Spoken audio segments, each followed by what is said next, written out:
So I am making this video in a very unusual format. Hopefully the sound will still come through from the Zoom H5. Hopefully everything will go to plan. But I am currently recording on my iPhone camera rather than my usual camera. Basically most of my stuff is all over the place.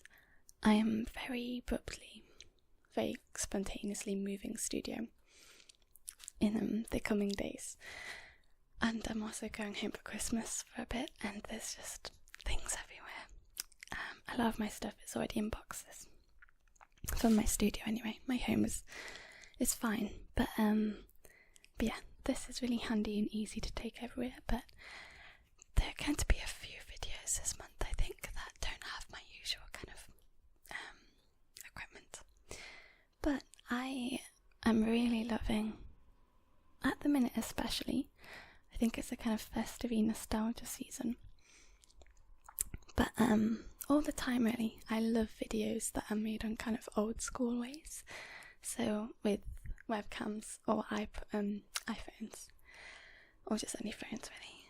But I'm especially loving Southern ASMR sounds, or Southern Sounds ASMR, an amazing, really kind of funny but gentle and kind woman with a southern accent, and she's just making so many Christmassy festive videos at the minute, and so many videos in general, and I've just been really excited by them, and so I'm not too fussed about having to make this a little bit old school. But basically I've already made a video of this type last year. If you haven't seen my ASMR series from 2016, then I think I made 12 videos. I can't remember how many. It wasn't for the whole of December, but I made an advent, which I've noticed a couple of people doing this year. And so every day I released a Christmas festive-y kind of themed video, for a million different reasons, mainly work and moving things around and everything, and yeah, a million reasons. I've not been able to do that this year, but you can always go back and watch those if you want some more festive tingles. But I know last year I definitely did one part of this video, and I think I did a reading of the other part of this video too. But as you can tell by the title, I will be making s'mores today. So there was a big bag of big marshmallows, but I've had a couple of nights where a few friends have come round in the past few days, and to make sure that when I'm on camera and I have an excuse to be eating these, I don't eat too many, I made them eat as many as they could.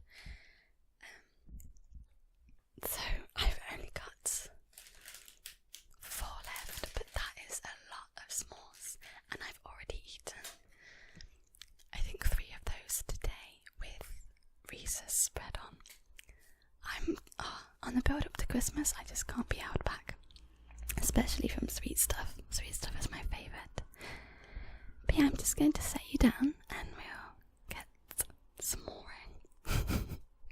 So, as you might have seen in last year's video, the way that you kind of toast the s'mores is with this.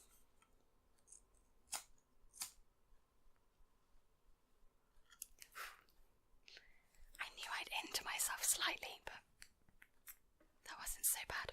I've injured myself more badly today already. A bungee strap kind of leapt back and smacked and bruised my hand just literally minutes before I was going to go climbing.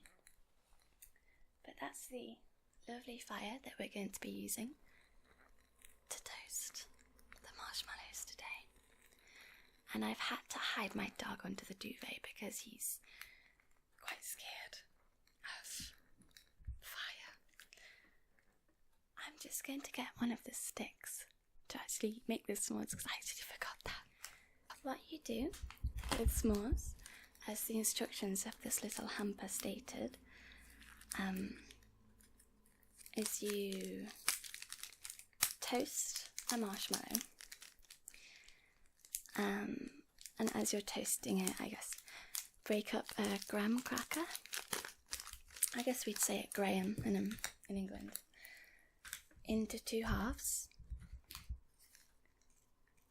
like this, and take enough chocolate to cover 1 half of it, and then you get a stick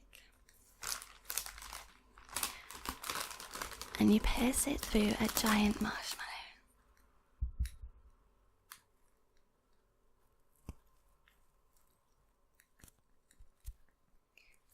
And then you use the little fire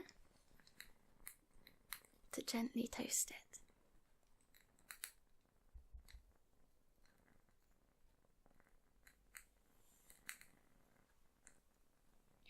And so you can either be quite impatient with it and kind of just be clever about where you're toasting it so it doesn't get burned and keep kind of turning it a lot. Or you can be very kind of slow and patient, and I can see it sizzle. And the goal there, and I like doing that too, but my arms will get tired if I do that for 4 big s'mores. What that does is kind of melts it even more on the inside. But I quite like this one. So you take it away and you put it on top of the chocolate on the s'more, and then put the other on top, and it should melt the chocolate. And I can see it's being melted a bit, not as much as if I had kind of been a bit more patient with it, but I like this part where you kind of take out a little lolly of marshmallow.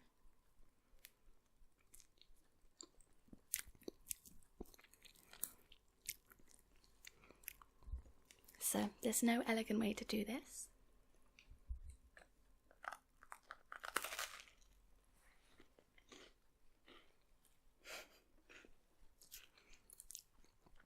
I'm also going to end up with so much marshmallow on my face.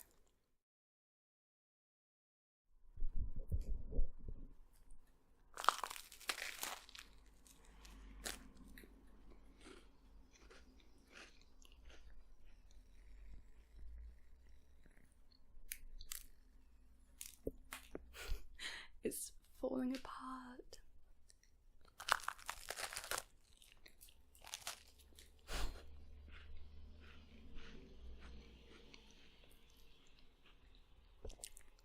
Can anyone think of an elegant way to eat this?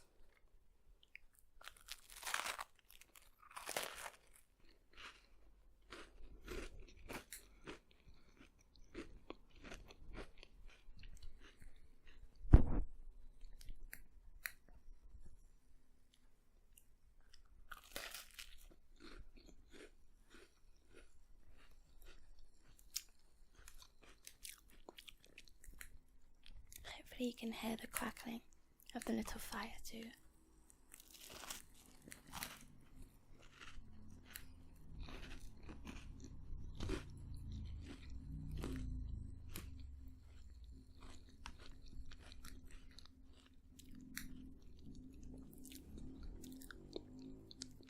I'm afraid to show my face.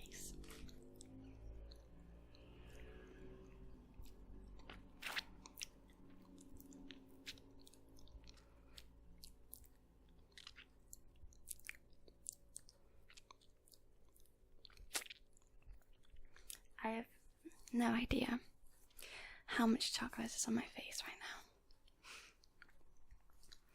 but I think I will give that a little rest while I move on to the next part of the video. So I'm just going to put the lid back on the fire,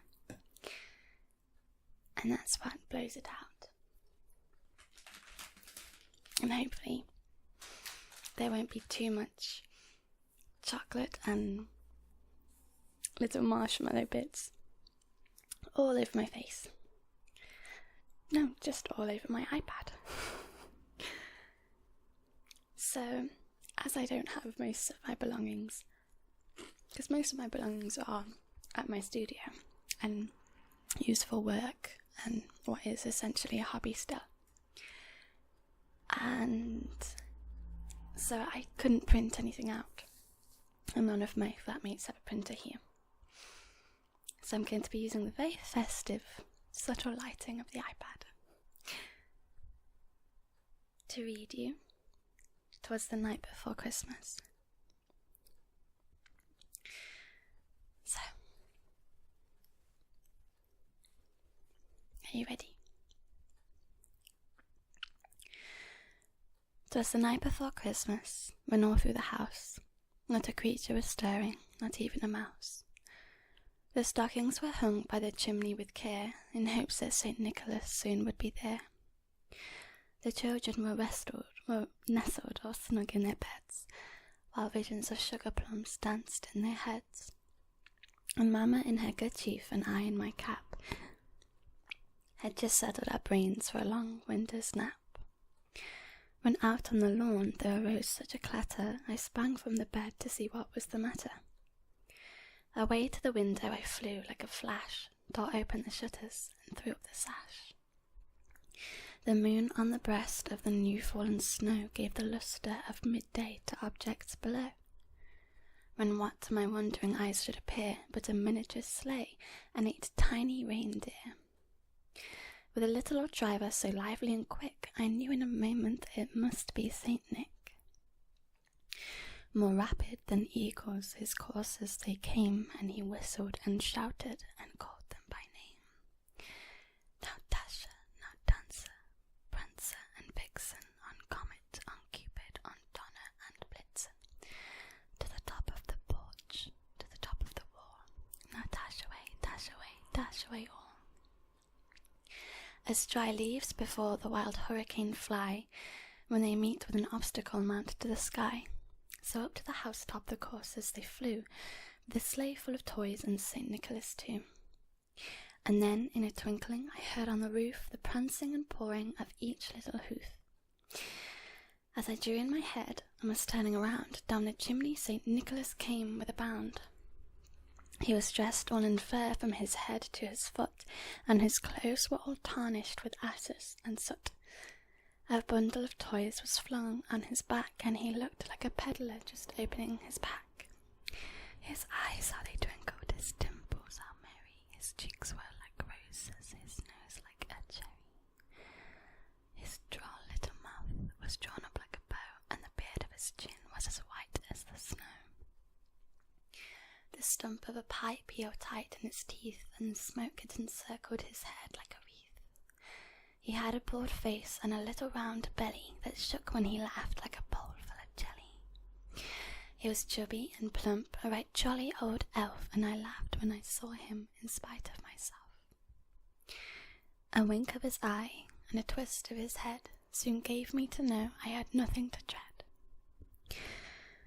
He spoke not a word, but went straight to his work and filled all the stockings, then turned with a jerk, and laying his finger aside of his nose and giving a nod up the chimney he rose. He sprung to his sleigh, and his team gave him a whistle, and away they all flew like the down of a thistle. But I heard him explain, ere he drove out of sight, "Happy Christmas to all, and to all a good night." Thank you for watching and for putting up with the unusual filming style. And this will probably be the last video that goes up before Christmas, unless another goes up for Patreon. So I just wanted to say, I really hope you all have an amazing Christmas if you celebrate it, and if not, just an amazing Monday, if that's what day it is. And whatever you do on that day, decide to spend it with family or friends or your dog or anyone that you care about if you can. And if you can't, then look forward to another time when you can. And eat lots and have a really nice day, week, everything. Merry Christmas.